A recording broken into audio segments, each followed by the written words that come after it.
Salut à toi. Aujourd'hui, je vais te partager trois astuces, trois outils, tu l'appelles comme tu veux, pour te permettre d'avoir une bonne santé mentale rapidement, sans trop de blabla, ok? Pas très compliqué à mettre, c'est simple et efficace et ça peut réellement t'aider à lutter contre la déprime, le stress, l'anxiété, une mauvaise santé mentale, etc.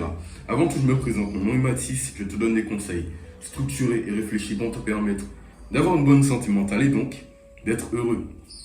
Commençons sans plus tarder, mais je vais tout d'abord définir ce qu'est une bonne santé mentale selon moi et d'après mes recherches.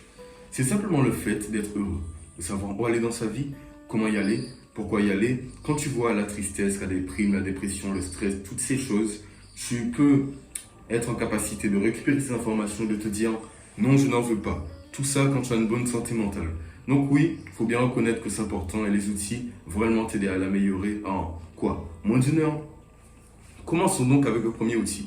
Je tiens tout d'abord à dire que ce sera sous forme d'histoire, d'analogie, et puis on va retirer quelque chose. Donc la première histoire est toute simple. Tu passes une mauvaise journée, on en a tous connu des comme ça. Ça se passe mal, une mauvaise journée à l'école, au travail, peu importe ce que c'est. L'après-midi vient, et puis le soir on vient. Tu vas dormir pendant la nuit, grosse insomnie. Tu ne sais pas ce qui t'arrive, pourquoi tu es comme ça, tu n'arrives pas à dormir. La première chose que tu devrais faire, le premier outil, c'est le fait de prendre son téléphone, taper le numéro d'un ami, ta famille, ta mère, ton père, peu importe qui c'est, ou d'envoyer un message. De te confier à une personne. Ça peut améliorer ta santé mentale, mais tu n'en as pas idée. Et pourquoi j'ai des arguments pour ça? Tu appelles ton ami il se dit si tu l'appelles ou tu lui envoies un message, c'est que tu es paniqué. Donc il sera là, présent pour toi.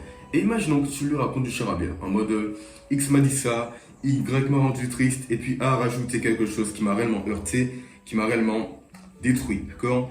Pour lui, c'est du charabia. Mais il va se dire, puisque ça compte pour toi et puisque ça te stresse, ça te donne une mauvaise santé mentale, il fera l'effort de te dire, ok, j'ai pas très bien compris ton histoire, mais écoute-moi, je vais t'aider, d'accord? Il va te donner des conseils, te rassurer, etc., etc.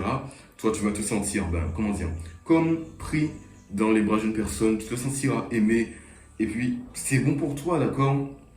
Et de cette façon, tu vas me dire, ok, c'est le comportement d'un faible, mais tu préfères souffrir en silence ou souffrir avec une personne qui pourrait t'aider à ne plus souffrir.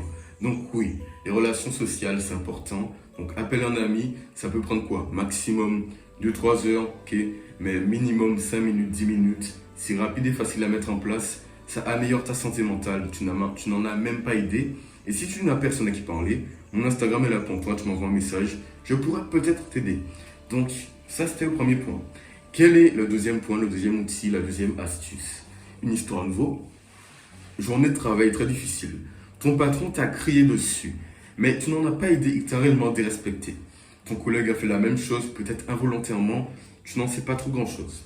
Mais le soir on vient, et tu te dis, ok, je ne sais pas ce qui m'arrive, je me sens un peu en colère, triste, on m'a mal parlé, je ne sais pas exactement pourquoi, je ne sais pas que faire et comment le faire.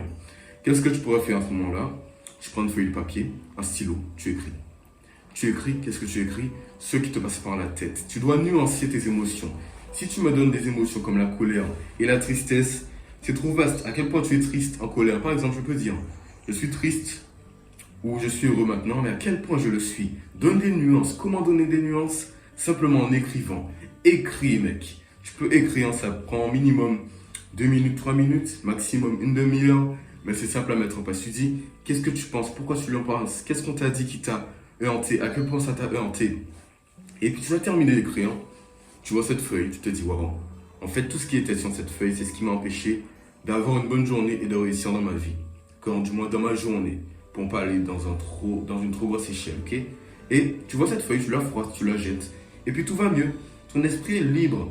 Et demain, ouais, le lendemain, si tu veux, tu pourras dire à ton patron, vous m'avez dit ça m'a heurté, donc patron, parlez-moi mieux la prochaine fois. Pareil pour ton collègue, ta cousine, ton tonton, peu importe qui c'est. Mais dans tous les cas, tu as compris le principe, tu écris, tu te vides l'esprit et tu prends des meilleures décisions. Et c'est ce qu'il te faut, à mon humble avis, ok? Maintenant, passons au troisième outil, une dernière histoire, si tu veux bien. Donc, tu dois simplement bien respirer. Et tu vas m'expliquer, qu'est-ce que c'est que ces conneries? Bien respirer, qu'est-ce que tu racontes? Imaginons que tu vas présenter un spectacle. Pas un spectacle, du moins, simplement un entretien d'embauche.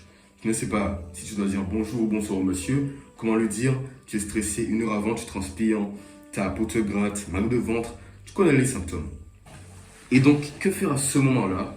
Parce qu'on sait tous que si tu stresses, tu peux faire des conneries, ta santé mentale décline, la déprime vient, l'anxiété, etc., etc. Ça ne s'arrête jamais. Que faire?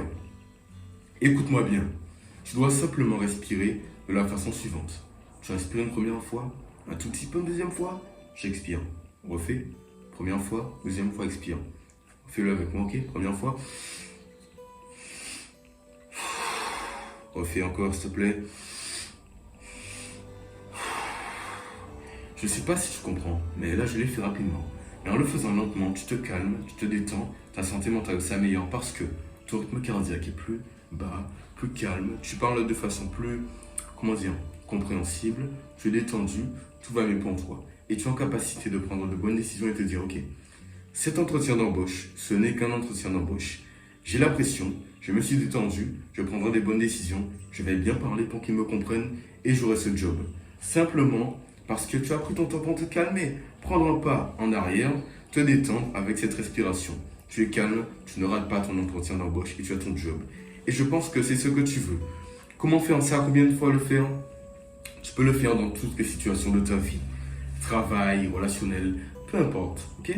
Mais tu le fais 6, 7 fois, ça peut te prendre quelques minutes, ça te détend, et après, tout va mieux pour toi. Et je pense que c'est ce que tu veux. Tu as maintenant les 3 outils indispensables pour avoir une bonne santé mentale. Mais si tu veux plus d'outils, plus de stratégies efficaces pour résister à tes addictions, dire non à l'anxiété, au stress, aux addictions, à une mauvaise santé mentale grâce à des vidéos explicatives, des illustrations, des schémas, ma formation en description. Sinon, ça fait un plaisir. Abonne-toi, like, commente. Franchement, tu peux mettre soit un outil en place, soit les 3 cumulés. Tu gères. Si tu as des questions, en commentaire ou sur mon Instagram. Je pense avoir tout dit. Garde la pêche, garde le smile, petit flex. Peace, ça fait un plaisir.